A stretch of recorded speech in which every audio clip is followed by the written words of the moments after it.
परमेश्वर, हम आपका हृदय से धन्यवाद करते हैं क्योंकि आप धन्यवाद के योग्य हैं। महिमा आदर सब आपका है क्योंकि आप ही आदर की योग्य और महिमा हैं। आपके पवित्र वचन के लिए और पवित्र आत्मा के लिए धन्यवाद करते हैं और सबसे ज़्यादा आपके इकलौते पुत्र प्रभु यीशु मसीह के लिए, जिसके द्वारा आपने हमें, जिसके बलिदान के द्वारा आपने हमें पाप से छुटकारा देकर पवित्र आत्मा के अनुसार जीवन व्यतीत करने के लिए आगे बढ़ाया, ताकि प्रभु हम पवित्र आत्मा के अनुसार चलकर उस ऊंचाई को प्राप्त करें जो बिना पवित्र आत्मा के और बिना उद्धार प्राप्त किए संभव नहीं है। ताकि प्रभु आपकी महिमा हमारे जीवन से प्रकट हो और आप ही का नाम महिमा हो और आपका इकलौता पुत्र प्रभु यीशु मसीह हमारे जीवन में प्रकट हो, जिससे ये बात सिद्ध हो कि इस व्यक्ति ने परमेश्वर की पवित्र आत्मा को जो उसको मिली थी उपहार स्वरूप, उसके अनुसार जीवन व्यतीत किया और प्रभु की महिमा के कारण आदर और महिमा सिर्फ आपको मिले और सारी महिमा आपको देते हुए इस प्रार्थना को आपके प्रभु यीशु मसीह के नाम से आमीन। Praise the Lord. हम परमेश्वर का धन्यवाद करते हैं सन ऑफ गॉड पार्ट 61 के लिए, और आज हम देखेंगे एक पद है, be perfect just as your father who is in heaven is perfect। मत्ती रचित सुसमाचार उसके 5 अध्याय का 48 पद हिंदी में पढ़ेंगे। इसलिए चाहिए कि तुम सिद्ध बनो, कि तुम, यीशु मसीह कह रहे हैं इसलिए चाहिए ये कि तुम धर्मी बनो, ऐसा नहीं लिखा, सिद्ध बनो। जैसा कैसे सिद्ध बनो? जैसा तुम्हारा स्वर्गीय पिता सिद्ध है। जैसे तुम्हारा स्वर्गीय पिता सिद्ध है। हमें कैसे बनना है? पिता की तरह, स्वर्गीय पिता की तरह, तभी तो हम उसकी संतान कहलाएंगे। अब ये बताइए, परमेश्वर को कभी किसी ने नहीं देखा, तो हम उसके समान कैसे बनेंगे? एक नमूना भी तो चाहिए कि कौन कैसा, परमेश्वर का पुत्र कैसा होता है। इसका मतलब यीशु मसीह ये कह रहे हैं कि तुम मेरे समान बन जाओ जैसा मैं पिता के समान हूँ। ये है, ये डायरेक्ट जो बोला है, इसे हम पूरा डायरेक्ट नहीं कर सकते। ये हम यीशु मसीह के समान बन सकते हैं क्योंकि उसको हम जान सकते हैं परमेश्वर के वचन के द्वारा एक मनुष्य के रूप में। ठीक है, अब इसको इंग्लिश में देखते हैं। हाँ, इंग्लिश में पढ़ें। You therefore must be perfect। Must का मतलब क्या होता है? अवश्य, पक्का पक्का 100% मैंडेटरी हो गया। यानी आप मसीह में इस लेवल पर नहीं पहुंचते हैं तो आप मसीही नहीं हैं। और ये हमारा, यानी हम लोगों को ये वाला पूरा वो स्टैंडर्ड दिया गया कि हमें कहाँ तक मैच्योर होना है। जी, you therefore must be perfect। growing into complete maturity। Perfect का मतलब क्या है? परफेक्ट का मतलब है growing into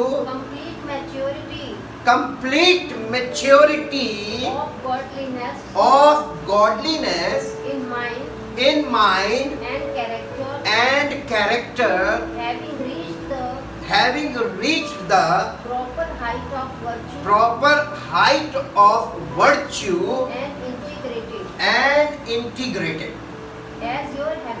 as your heavenly Father is perfect। हमें कहाँ तक मैच्योर होना है spiritually? Complete in mind and character. आपके माइंड में भी परमेश्वर की आत्मा हो और आपके कैरेक्टर, आपके चरित्र में वो दिखे।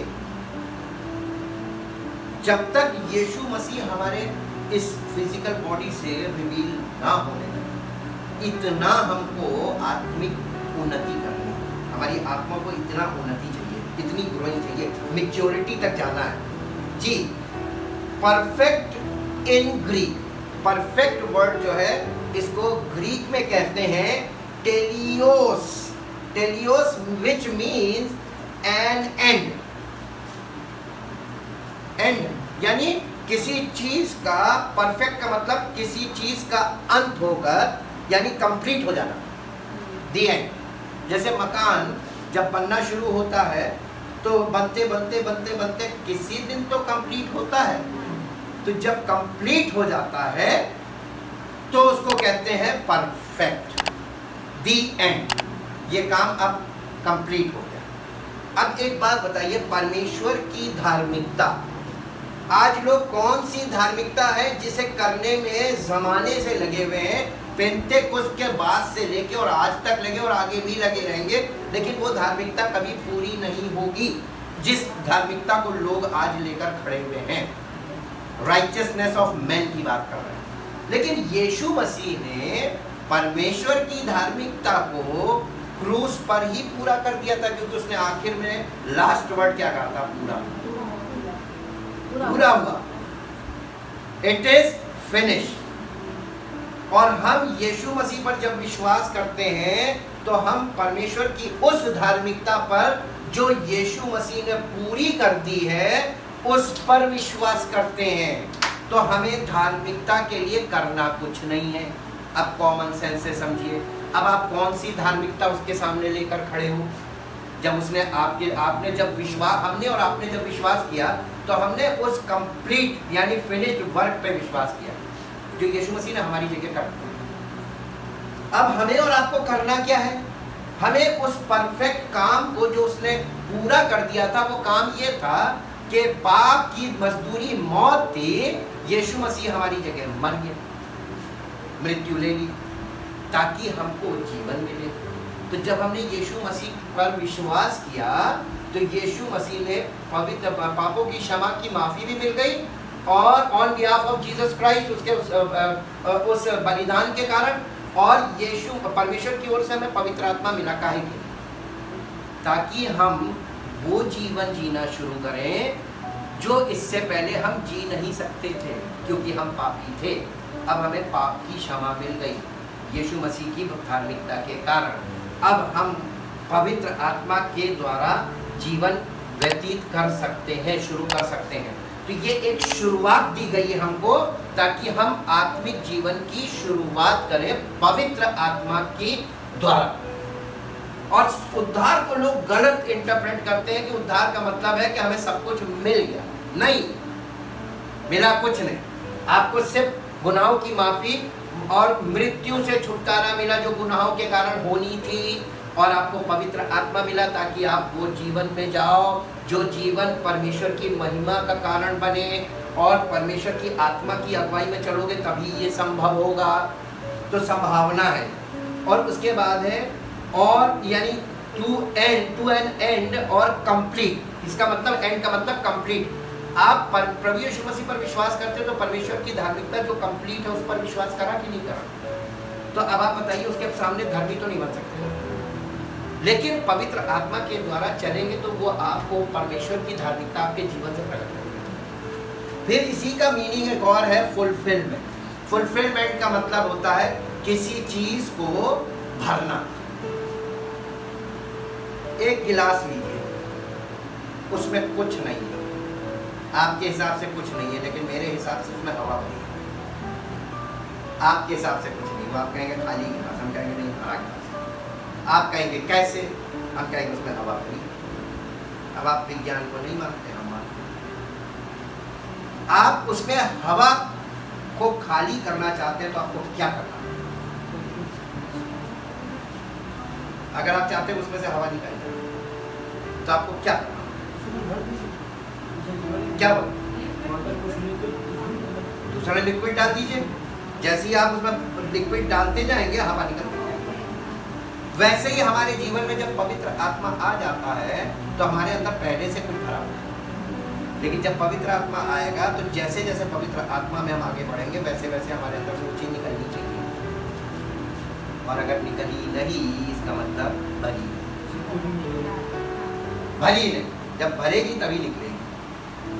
ये है साइंस के हिसाब से।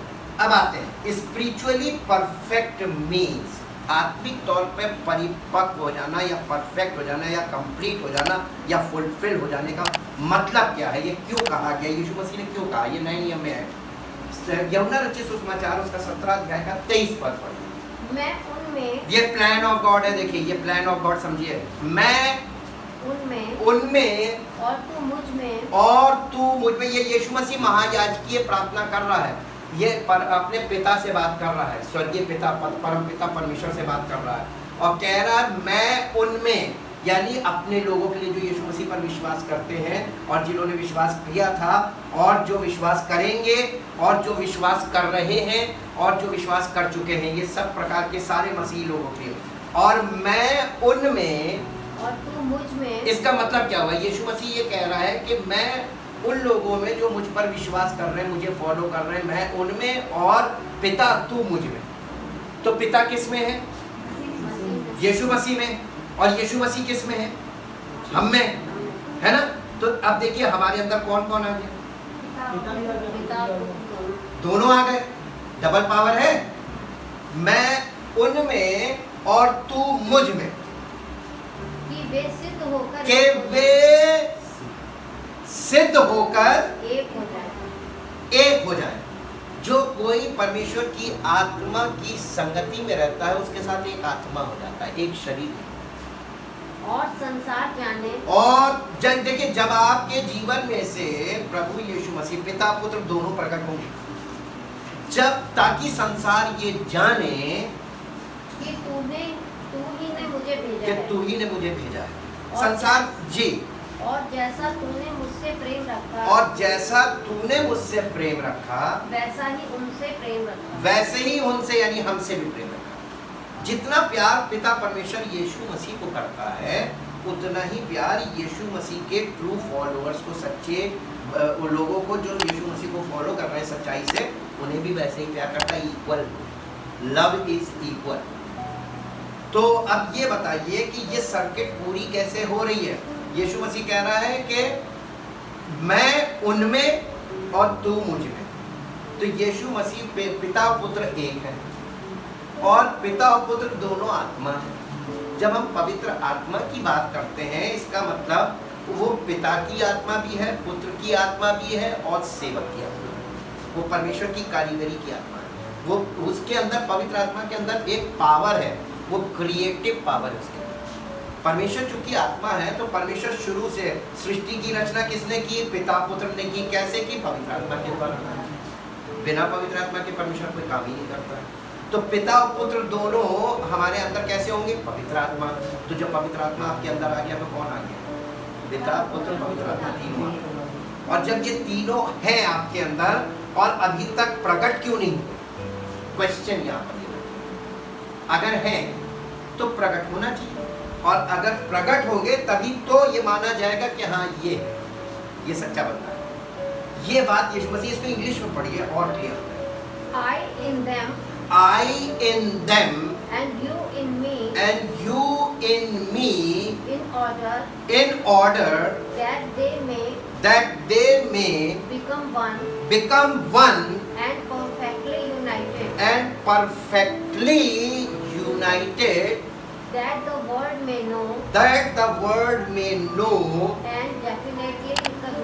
that the world may know, and definitely recognize that you sent me, and that you have loved them, even as you have loved me. जैसा तूने मुझसे प्यार किया है वैसे ही उनसे भी किया जो मुझ पर विश्वास करते हैं। इसीलिए यीशु मसीह ने यूहन्ना 14 में बोला था, यदि तुम परमेश्वर में विश्वास रखते हो तो मुझ पर भी रखो। आप अगर परमेश्वर में विश्वास रखते हैं, आपका विश्वास तब तक झूठा होगा जब तक आप यीशु मसीह पर विश्वास करें। और जब आप यीशु मसीह पर विश्वास करेंगे सच्चाई में, तो आपको फिर कुछ नहीं करना, सब काम परमेश्वर का आत्मा करेगा। आपको उसको फॉलो करना पड़ेगा, आपको फॉलो करना पड़ेगा। ये आपकी जिम्मेदारी है। कब शुरू करेंगे, कैसे शुरू करेंगे, करेंगे कि नहीं करेंगे, सब आपके ऊपर। ड्वेल मीन्स, ड्वेल का मतलब क्या? तो ड्वेल मीन्स लिव और रिसाइड और ऑक्यूपाई, निवास। आप अपने घर में जब निवास करते हैं, इसका मतलब आपके घर में कब्जा किसका है? आपका कब्जा है। अब आपकी मर्जी के बिना कोई उसमें आ जा सकता है? क्यों? क्योंकि हमारा निवास स्थान है, आपका निवास स्थान है। जब तक आप अलाउ नहीं करेंगे कोई अंदर नहीं आएगा। और ये जिस्म और ये जीवन, इसको आपने अपना मान रखा है।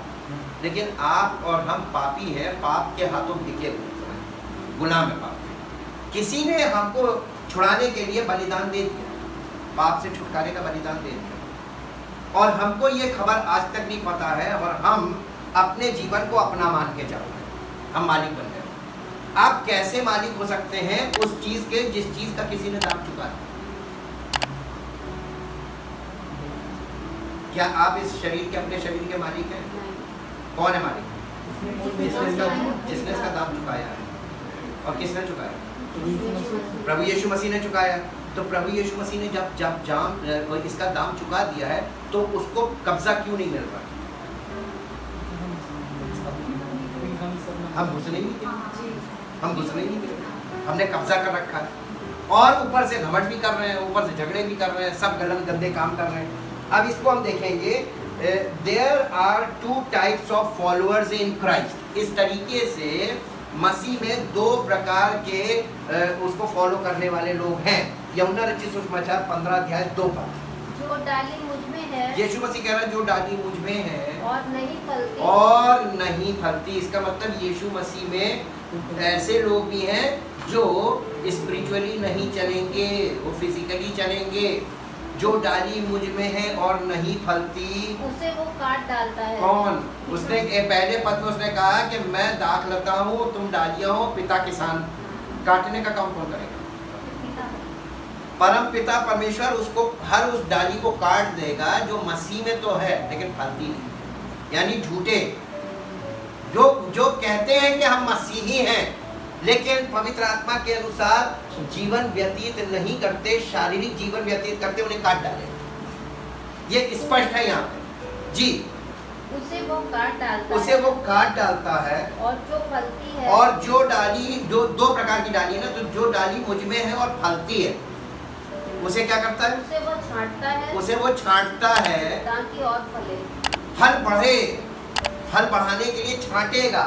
तो अगर आप सच्चे विश्वासी हैं, सच्चे यीशु मसीह के फॉलोअर हैं, ट्रू डिसाइपल हैं, तो आपके जीवन में वो कुछ चीजें निकालेगा, काट काट, अनावश्यक चीजों को आपके जीवन से दूर करेगा। इसी को कहते हैं करेक्शन, है ना? करेक्शन का काम करेगा। तो पवित्र आत्मा वचन के द्वारा आपके अंदर यही करता है जी। अब इसके बाद देखते हैं कि those who are in Christ, मसीह में 2 प्रकार के लोग हैं। एक प्रकार के ये हैं, those who are in Christ but live and walk according to the flesh। ऐसे भी मसीह में लोग हैं जिनके बारे में यीशु मसीह स्वयं बता रहे हैं, जो शरीर की इच्छा के अनुसार और जीवन व्यतीत करते हैं, और वैसे ही वो शारीरिक जीवन में चलते भी हैं, according to the flesh. Romeo की पत्री 8 अध्याय उसका 5 पर, क्योंकि शारीरिक व्यक्ति शरीर की बातों पर मन लगाता है, शरीर की बातों पर मन लगाता है, परंतु आध्यात्मिक आत्मा की बातों पर मन लगाता। पता कैसे चलेगा कि हम कौन से वाले सेक्शन के हैं? आपका मन परमेश्वर की बातों में लगता है या संसारी बातों में? 90 यानी आपके 24 घंटे का जो मैक्सिमम समय है वो आपका कहाँ लगता है? मन आपका कहाँ लगता है? नहीं लगता। शरीर में काम आप भी करते हैं, हम भी करते हैं, और हम फिजिकल रिस्पॉन्सिबिलिटीज में आप भी, हम भी हैं और रहेंगे, और हमको ये सब कुछ रहना, लेकिन हमारा मन कहाँ लगा? हमारा मन तो परमेश्वर में लगा रहता है। चाहे हम गाड़ी चला रहे हो, चाहे हम कोई काम कर रहे हो, हमारा मन फोकस रहता है, क्योंकि हमने परमेश्वर को यानी उसके वचन को भर लिया, और हम बिना इसके भी वो वचन हमारे अंदर चलता रहता है। हम हमेशा मेडिटेट करते रहते हैं ताकि हमको ये पता चले कि परमेश्वर हमसे कब कहाँ क्या चाहता है, और उसकी इच्छा को हम उसकी इच्छा के अनुसार जीवन बिताएं। ये थोड़ी ना कि ये पुस्तक है, पढ़ ली बस, अपने आमीन बोला और दुआ करी और बस हो गया। आप दवाई को रोज सामने रखिए, बीपी शुगर की, और उसको देखिए और प्रार्थना कीजिए, उसको कंट्रोल रहे। उसको खाना पड़ेगा, आपके अंदर जानी चाहिए, और आपके अंदर अगर नहीं जाएगी, आप खाने को भी ऐसी कर लीजिए। हम शरीर में तो बहुत समझदार हैं, हर चीज को हमको मालूम है कि भोजन सिर्फ पकाना नहीं है, सिर्फ कमाना नहीं है, इसको खाना भी है ना? कमाने में भी समय लगता है, पकाने में भी समय लगता है और खाने में भी समय लगता है, और हम वहाँ पे समय बिता रहे हैं। लेकिन हम परमेश्वर के वचन के साथ परमेश्वर की पवित्र आत्मा की के लिए संगति में जाने के लिए हमारे पास समय नहीं है। तो सबसे पहले हम बलि किस चीज़ को चढ़ाते हैं? परमेश्वर के समय को, कि हमारे पास टाइम नहीं, भैया हम सुन नहीं पाए, हमें समय नहीं। परमेश्वर तुमसे हर चीज़ का हिसाब लेगा। हम इसलिए कुछ नहीं बोलते, हम कहते ठीक, उसने फ्रीडम दे रखी है, हिसाब तो वह एक ही बार में लेता है। जिस दिन तुम्हारी वोट फंसेगी उसी दिन वो बात करेगा। अब आओ बेटा, उस दिन तुमने क्या कहा? तुमने हमें हल्के में रखा, हमने तुम्हें हल्के में रखा। तुमने हमको प्रथम स्थान दिया, हमने तुम्हें प्रथम स्थान दिया। आप क्या चाहते हैं कि परमेश्वर आपको, आपकी समस्या से पहले परमेश्वर आपके जीवन में तुरंत प्रकट होगा? होता है। जैसे आप उसके लिए हमेशा अवेलेबल रहिए, वो आपके लिए हमेशा अवेलेबल है। प्रायोरिटी वो देना है। हाँ, आप मतलब से उसको ढूंढेंगे तो भी वो मुंह मोड़ लेगा। अब क्यों आए? जब मैं तुम्हारे लिए हाथ फैला रहा था तो तुम्हारे पास टाइम नहीं था। आज तुम्हारे पास टाइम है, मेरे पास टाइम नहीं है। मैं उन बच्चों को देखूंगा जो हमारे साथ साथ। तो परमेश्वर किसको प्रायोरिटी दे? यही बहुत समय से आप लोगों को सीरियसली ये बताना मांग रहे थे कि आप लोग परमेश्वर को जानते नहीं, इसीलिए हल्के में ले रहे हैं। अगर आप उसको समझ जाएंगे तो आप ये गलती करना बंद कर देंगे। बी सीरियस विद गॉड, उसके साथ बहुत गंभीरता के साथ व्यतीत हुए। रोमियो की पत्री 8 अध्याय का 5 पद इंग्लिश में पढ़ते हैं। For those who are according to the flesh, who are according to the flesh and are controlled by its unholy desire, set their minds on the pursuit and set their minds on and pursue those things which gratify the flesh. यानी हमारा mind जो है वो शारीरिक, शरीर की बातों में फिक्स हो गया, सेट हो गया। हर समय हमको शारीरिक चीजें दिखाई दे रही हैं, हमारी सारी शारीरिक आवश्यकताएं और शारीरिक इच्छाएं, उस पर हमारा माइंड फोकस हो गया। सेट ऑन का मतलब हम केंद्रित हो गए, हमारा मन केंद्रित है। और उस केंद्रित ही नहीं है, उसमें लिखा एंड, और उन्हीं चीजों के लिए भाग दौड़ कर रहे हैं, प्रयास कर रहे हैं। Pursue those things which gratify the flesh, जिससे शारीरिक पूर्ति हो और शरीर की इच्छाओं को हम पूरा करें, उसी में लगे हुए। But those who are according to the Spirit, who are according to the Spirit and are controlled by the desires of the Spirit, set their minds on and seek those things. and seek, यहाँ pursue नहीं कर रहे हैं, हम सीख, खोज रहे हैं। जिन्होंने परमेश्वर की पवित्र आत्मा पर मन लगा लिया, फोकस कर लिया, केंद्रित हो गए, उनकी पहचान ये है कि वो खोजने लगते हैं। Seek those things which gratify the Holy Spirit, जिससे पवित्र आत्मा, हमारी आत्मा उन बातों की खोज में लग जाती है जिससे पवित्र आत्मा की प्रसन्न हो। और जब पवित्र आत्मा प्रसन्न होगा ना, तभी आपको भरपूरी देगा। और हम पवित्र आत्मा के साथ खिलवाड़, यही हो रहा है ना। ये वो मसीही लोग हैं, ये वो डालियां हैं जो मसीह में तो हैं लेकिन शारीरिक जीवन में बिजी हैं और पवित्र आत्मा के साथ सीरियस नहीं। दूसरा, those who are in Christ, they live and walk according to the Holy Spirit। गलातियों की पत्री 5 अध्याय का 16। पर मैं कहता हूँ आत्मा के अनुसार चलो तो तुम शरीर की लालसा किसी रीति से पूरी ना करोगे।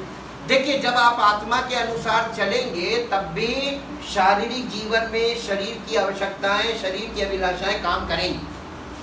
लेकिन अगर आप वाकई में आत्मा के अनुसार चलेंगे तो क्या होगा मालूम?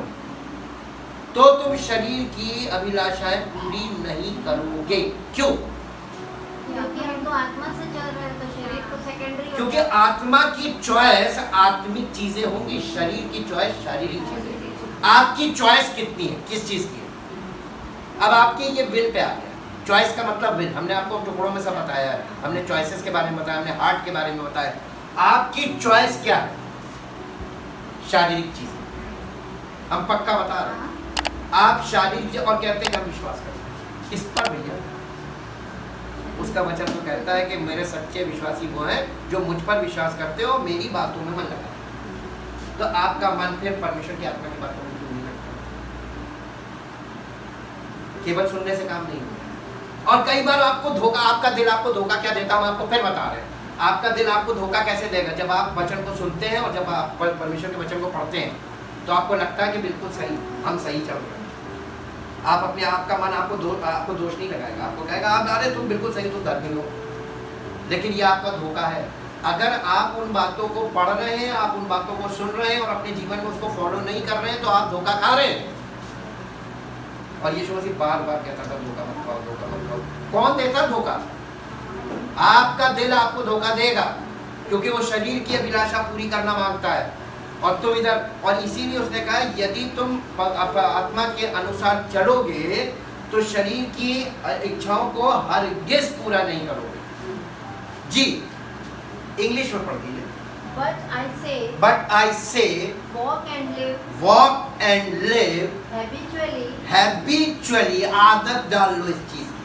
In the Holy Spirit, responsive to and controlled and guided by the Spirit, then you will।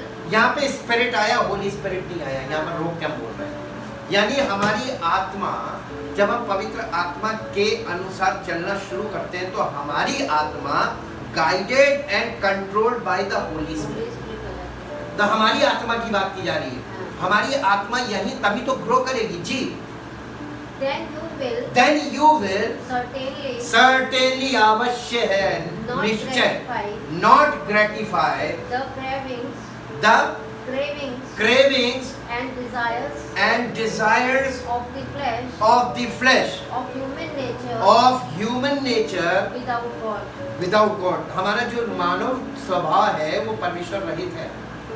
अगर हम पवित्र आत्मा के अनुसार चलेंगे, ये शुरुआत कठिन होगी, हम आपको पहले बता रहे हैं। जब आप पहली बार पवित्र आत्मा की आज्ञा मानेंगे ना तो आपको डर भी लगेगा और यानी संदेह भी होगा अगर नहीं हुआ तो।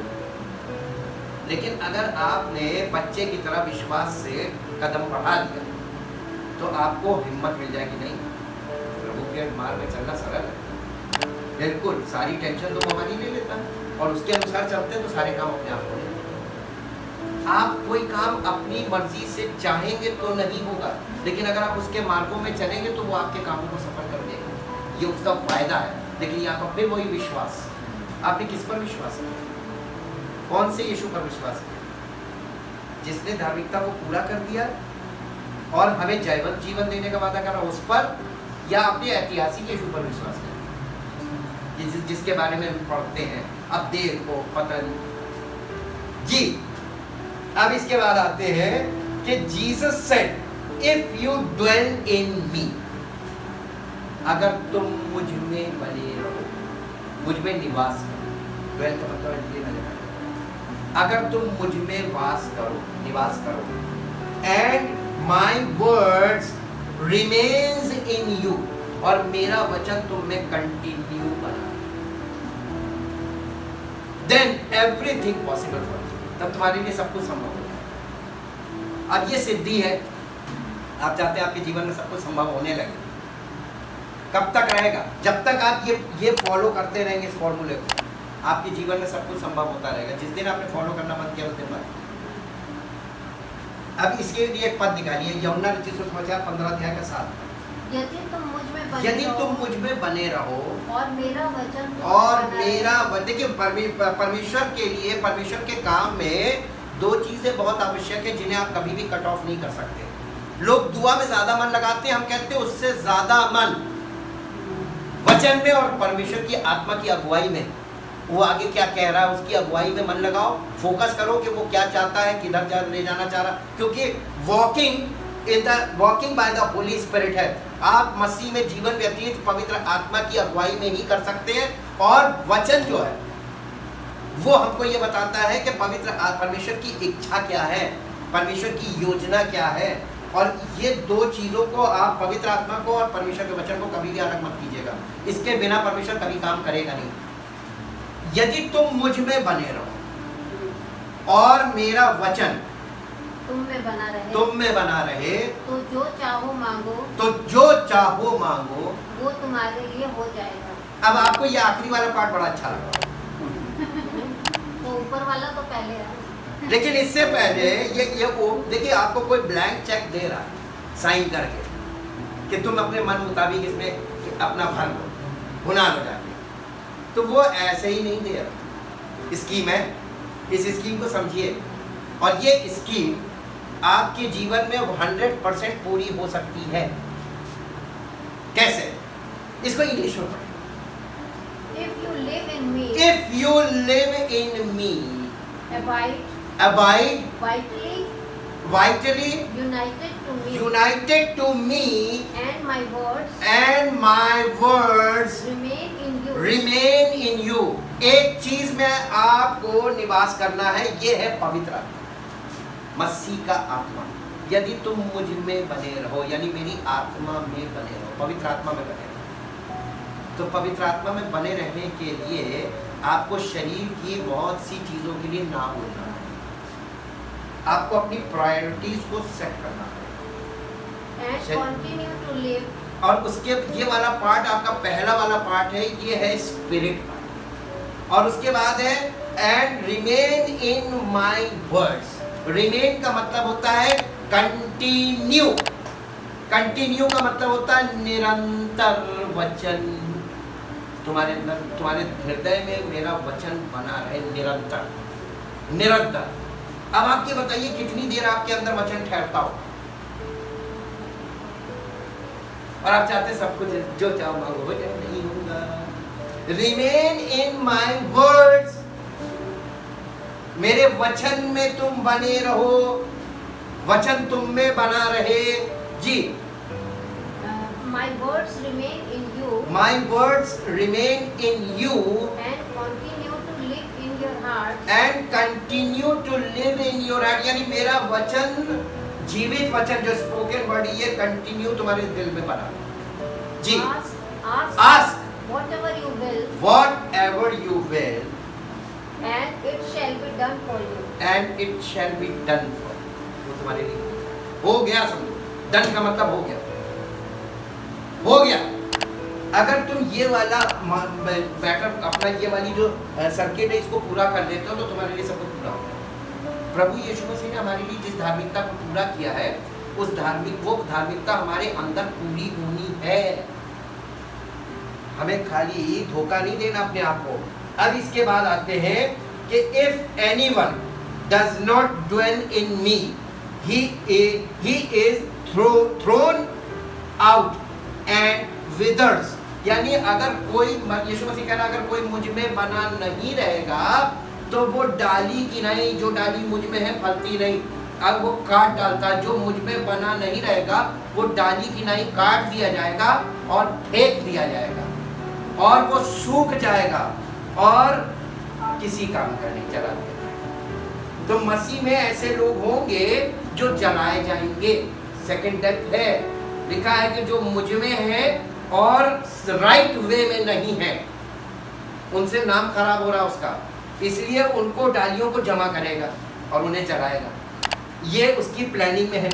यूहन्ना रचित सुसमाचार 15 अध्याय 4 पद 5 पद और 6 पद, हिंदी और फिर इंग्लिश। तुम मुझ में बने रहो, तुम मुझ में बने रहो, और मैं तुम में, और मैं तुम में, जैसे डाली यदि दाख लता में बनी ना यदि दाख लता में बनी ना रहे, तो अपने आप, इसका मतलब कनेक्शन की बात कर रहा हूँ ना। डाली पेड़ के साथ जुड़ी होती है ना, यही तो कनेक्शन है। और यदि तुम मुझ में बने रहोगे, यानी मेरे साथ तुम्हारा कनेक्शन बना हुआ है, तो कनेक्शन के बाद भी दो प्रकार की डालियां हैं। बहुत दो प्रकार के लोग जो यीशु मसीह में जुड़े रहेंगे, यीशु मसीह में। जी, तो अपने आप से नहीं फल सकते। बिना डाली जुड़े हुए, यानी बिना कनेक्शन के तुम्हें फलवंत नहीं होगे। जी, वैसे ही तुम भी यदि मुझ में बने ना यदि मुझ में बने ना रहो कंटिन्यूअसली तो नहीं फल सकते। मैं दाखलता हूँ, तुम डालियाँ हो, जो मुझ में बना रहता है, और मैं उसमें। कई बार आप कहेंगे मैं प्रभु में हूँ, लेकिन क्या प्रभु आप में है? नहीं। और अगर प्रभु आप में है और आप प्रभु में नहीं है तब भी गलत। पवित्र आत्मा तो हमारे अंदर है लेकिन हम मसीह में नहीं, तो भी गलत, सर्किट नहीं बनेगी, है ना जी। वो बहुत फल फलता है। जो यदि तुम मुझ में बने रहो और मैं तुम में, वो बहुत फल फलता है, क्योंकि मुझसे अलग होकर तुम कुछ भी नहीं कर सकते। यदि कोई मुझ में बना ना रहे, तो वो डाली के समान फेंक दिया जाता है और सूख जाता है, और लोग उन्हें बटोर कर आग में झोंक देते हैं और वे जल जी। अब आप इसको इंग्लिश में पढ़िए तीनों पर। Dwell in me, live in me continuously ji. And I will dwell in you, और मैं भी तुम में निवास करूंगा। Live in me, and I will live in you. Just as no branch can bear fruit of itself without abiding in being vitally united to the vine, neither can you bear fruit unless you abide in me. यानी abide का मतलब क्या होता है? Abide का मतलब इसका दूसरी इंग्लिश है रिमेन, और रिमेन का मतलब होता है कंटिन्यू। अगर वो तुम यानी निरंतर मुझ में बने ना रहो, अबाइड का मतलब निरंतर बने रहना जी। I am the vine, you are the branches, whoever lives in me and I in him bears much fruit, abundant बहुतायत से फलता है, abundant fruits. However, apart from me, cut off from vital union with me, you can मुझसे जुदा होकर, मुझसे cut off होकर तुम कुछ नहीं पाओ जी। If a person does not dwell in me, he is thrown out like a broken off branch and withers सूख जाता है, such branches are gathered up and thrown into the fire and they are burnt. Thank you Jesus. अब उसने सारी सच्चाई खोल के रखी है। इच्छा हमारी होनी चाहिए। हमारी इच्छा अगर वचन सुनने की बनी रहती, कभी कभी तो सबके पास इच्छा होती है, आज मेरा मन कर रहा है वचन सुनने का, लेकिन आप निरंतर अगर ये इच्छा नहीं बनी हुई है तो अभी आपको पहले तो इसकी आदत डालनी पड़ेगी कि निरंतर आप इस चीज के आदि, हैबिचुअली वर्ड यूज किया है, हमें पवित्र आत्मा के साथ आदतन चलना है, हमारी आदत पड़ जाए, हमें पवित्र आत्मा की बातों को सुनने की आदत पड़ जाए, हमें पवित्र आत्मा की बातों को फॉलो करने की आदत पड़ जाए, हमें पवित्र आत्मा की बातें इतनी अच्छी लगे कि हम उनको इंटरेस्ट के साथ यानी लालसा करें कि हमको जल्दी से आए और हम सुनना शुरू करें, जल्दी से आए और इस चीज़ को हम आज के लिए हमारी क्या जीवन, आज की रोटी हमें प्रभु क्या देगा, रोटी के समान इसकी लालसा करें। तो ये हमारी आत्मा का भोजन है और इसी के द्वारा हमारी आत्मा मैच्योरिटी तक पहुँचेगी, तब हम परमेश्वर के पुत्र की पहचान में प्रकट होंगे। और परमेश्वर हमें अपने पुत्र की पहचान में प्रकट करना चाहता है, यानी हमारे जीवन से अपने पुत्र को प्रकट करना चाहता है, ताकि हमारा जीवन परमेश्वर की महिमा का कारण हो। परमपिता परमेश्वर, हम आपका हृदय से धन्यवाद करते हैं आपके सच्चे वायदों के लिए। और आपने प्रभु वायदे ऐसे ही नहीं किए, आपने हमसे ये भी वादा किया है कि पवित्र आत्मा के द्वारा आप हमारी अगुवाई करेंगे और पवित्र आत्मा के द्वारा हमारा मार्गदर्शन भी करेंगे, हमको गाइड भी करेंगे, ताकि प्रभु हम किसी बात में किसी के बहकावे में ना आए, भरमाने में ना आए, और हम उस सच्चे मार्ग को फॉलो कर सके पवित्र आत्मा की अगुवाई में, ताकि हमारा जीवन उसकी महिमा का कारण बने। और हम इसमें सफल तभी होंगे जब हम पवित्र आत्मा की अगुवाई में चलेंगे, उसको फॉलो करेंगे, ताकि परमेश्वर की महिमा प्रकट हो और सारा आदर सारी महिमा उसी को मिले। परमेश्वर के महान नाम की महिमा हो। धन्यवाद के साथ हम इस प्रार्थना को आपने आपके इकलौते पुत्र प्रभु यीशु मसीह के नाम से मांगा। आमीन। Praise the Lord. परमेश्वर आशीष